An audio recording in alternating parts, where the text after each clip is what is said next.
আসসালামু আলাইকুম। সবাইকে সুস্বাগতম জানাচ্ছি আমার চ্যানেল রুম স্পেশনেবল হাউসে। আমি আজকে আপনাদের সাথে ২টি রেসিপি শেয়ার করব। একটি হচ্ছে কালোজাম মিষ্টি, আরেকটি হচ্ছে আলু দিয়ে খাসির রেজালা। একটু ঝোল করে রান্না করেছি, সেটাই আজকে আপনাদের সাথে শেয়ার করব।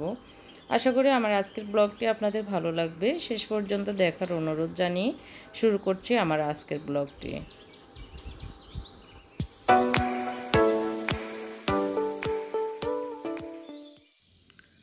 তো ৬ রোজা রেখেছি, সে কারণে আসলে ইফতারের প্রিপারেশনে বলা যায়। ইফতার হ্যাঁ রেডি করব, তো ভাবলাম যে আমার ভিউয়ার্সদের সাথে শেয়ার করি। তো গাছগুলিতে প্রথমে পানি দিয়ে নিচ্ছি, গতকালকে দিইনি, আজকে দিচ্ছি, কারণ পানির গোড়া না শুকালে ঘরের গাছগুলি পানি না দেওয়াই ভালো। ইনডোর প্ল্যান্টগুলোতে ডেইলি পানি দেওয়া উচিত না, সেই হিসাবে মানে গোড়া শুকালে তারপরে দিতে হয়। তো আজকে গোড়া শুকিয়ে গিয়েছে, এই কারণে পানিগুলো দিয়ে দিচ্ছি।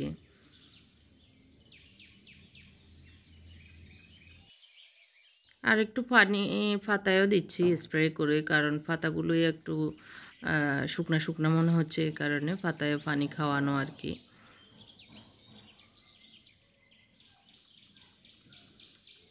তো আমার একটি ফুলও ফুটেছে, অপরাজিতা ফুল।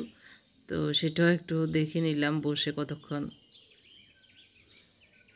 এটা হচ্ছে আমসত্ত্ব বলা যায়, আবার ম্যাঙ্গো বারও বলা যায়। আমার আম্মা বাবা পাঠিয়েছেন বাড়ি থেকে কাঁঠাল, এই আমসত্ত্বটা বাসে পাঠিয়েছে আর কি। তো আমার ছোটো ভাই সংগ্রহ করে আমাদের বাসায় পাঠিয়ে মানে দিয়ে গিয়েছে।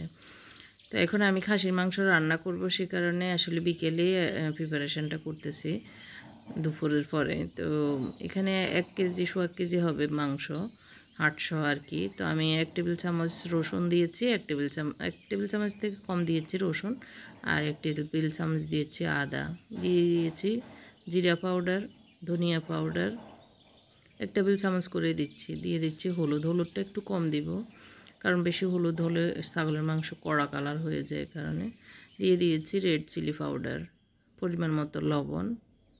আমি খুব ইজিভাবে রান্না করছি, কারণ বেশি সময় নিয়ে করব না। দিয়ে দিয়েছি ৪টা এলাচ, গোলমরিচ পাউডার,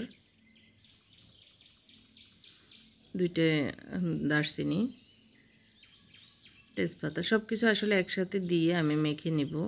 তো একটু বেশি করে পেঁয়াজ দিচ্ছি।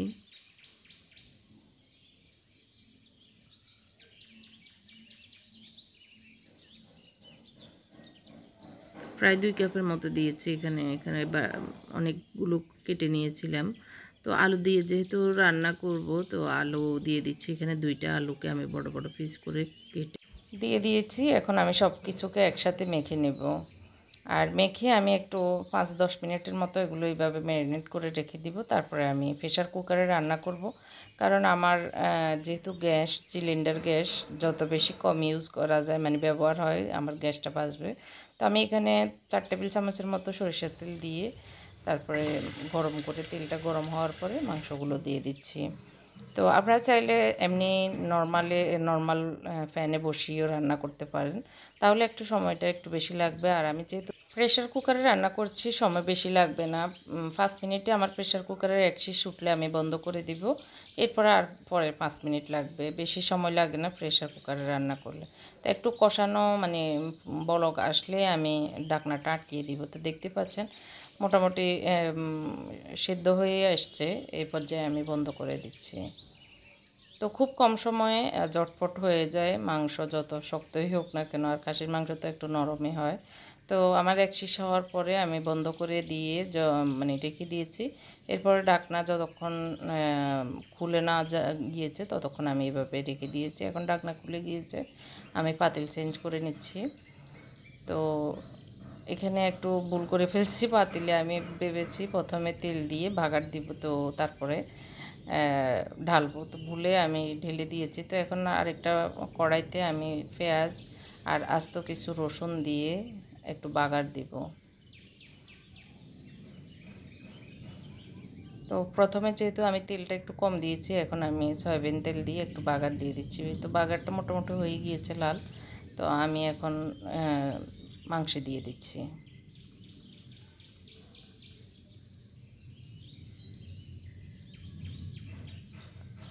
তো দেখতে পাচ্ছেন খুবই ঝটপট হয়ে গিয়েছে। এখন আমি আরেকটু 5-6 মিনিটের মতো রান্না করব। এখন আমি দিয়ে দিব একটু গরম মশলা পাউডার, 1 চামচের মতো দিচ্ছি।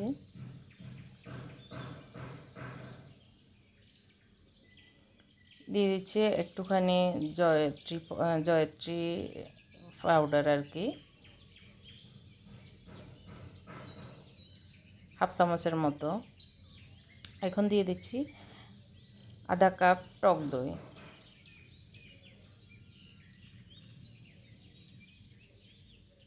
সব কিছু একসাথে ভালো করে নেড়ে ছেড়ে আমি ঢাকনা দিয়ে অনেকক্ষণ জাল দিয়ে নিব। এখন দিয়ে দিচ্ছি একটুখানি বাটার, 1 টেবিল চামচের মতো।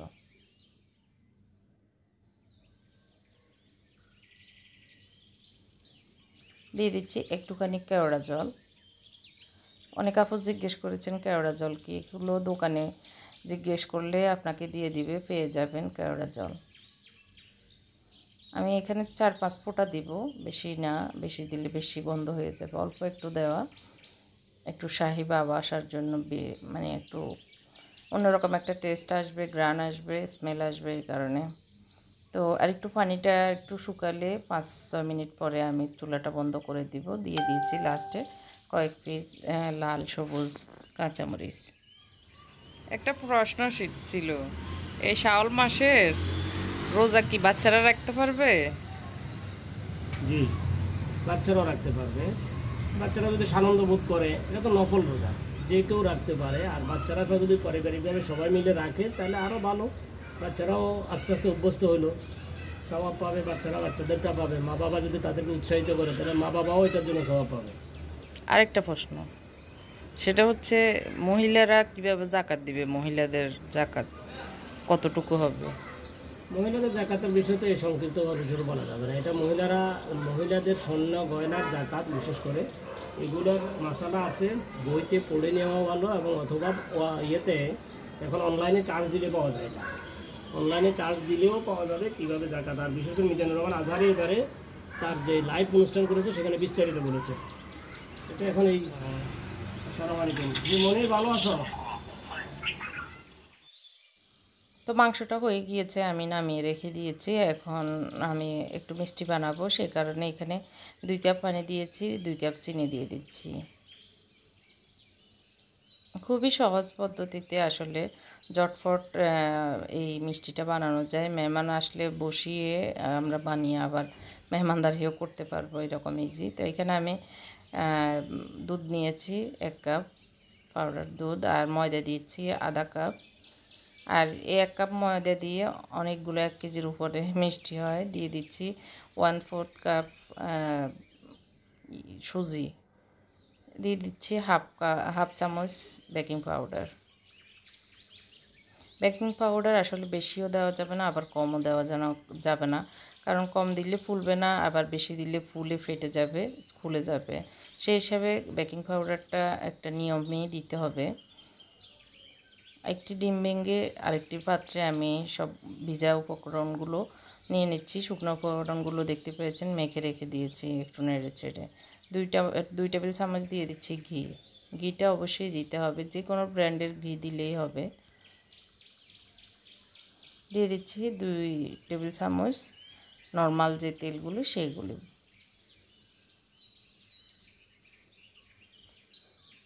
দিয়ে দিচ্ছি 2 টেবিল চামচ দুধ। তরল দুধ না থাকলে পাউডার দুধকে একটু গুলে 2 টেবিল চামচ দিতে হবে, কারণ এখানে সুজি এবং যে ময়দা দিয়েছি সে কারণে একটু মানে তরলতা একটু বেশি লাগবে, সেই কারণে দুধ দেওয়া। দিয়ে দিচ্ছি ভ্যানিলা এসেন্স একটুখানি, 3-4 ফোঁটা। সব কিছু একসাথে মিশিয়ে নিয়েছি ভিজে উপকরণগুলো। এখন আমি সবগুলোকে একসাথে যে শুকনো উপকরণগুলো রেখেছি সেগুলোর উপরে দিয়ে দিব।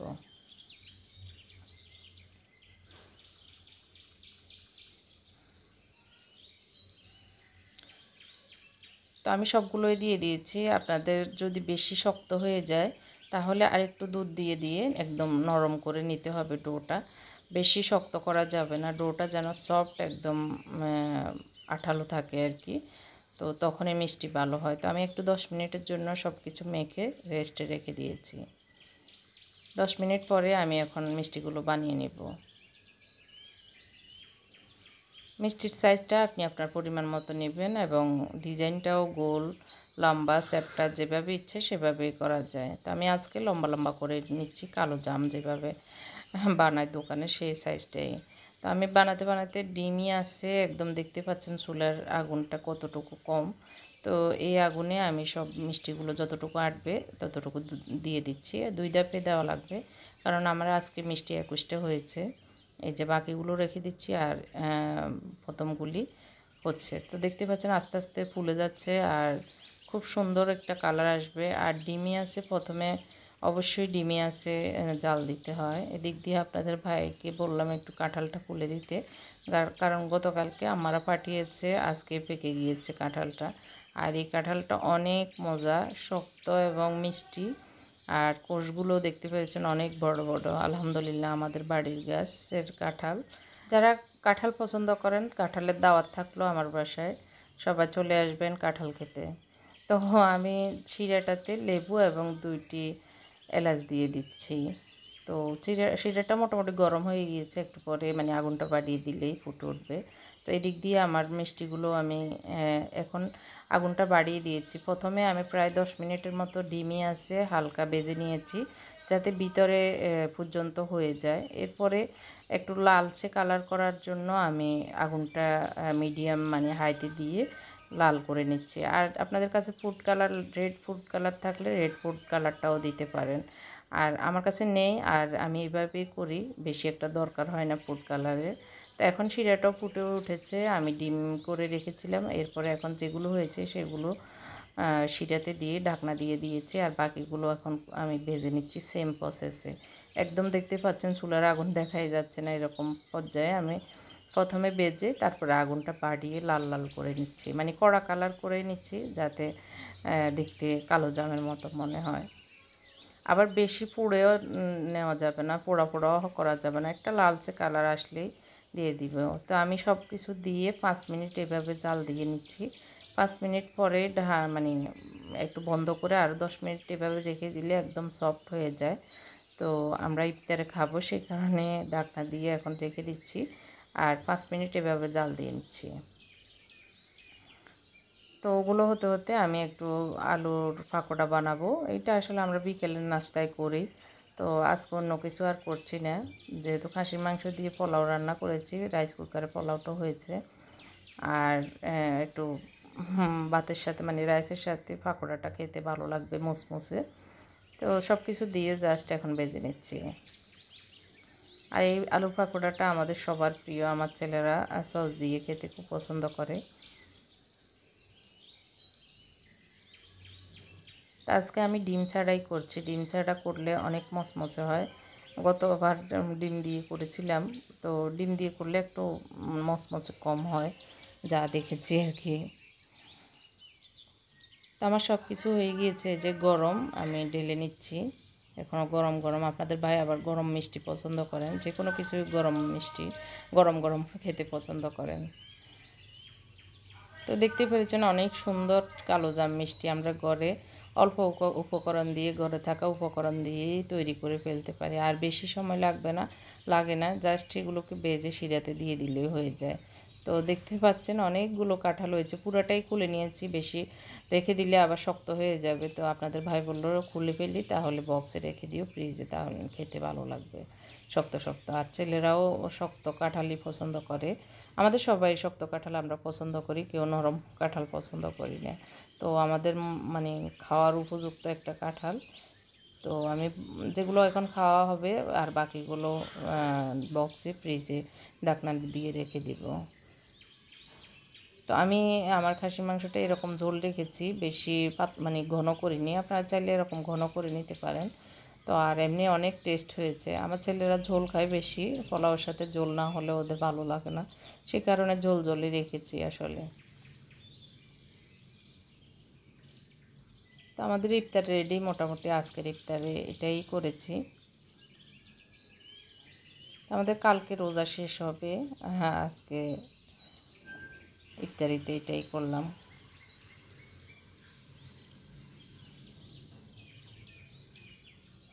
তো বাকিগুলো আমার বড় ছেলে ভেজে এনে দিয়েছে হ্যাঁ টেবিলে, এখন শেষ সবগুলোই।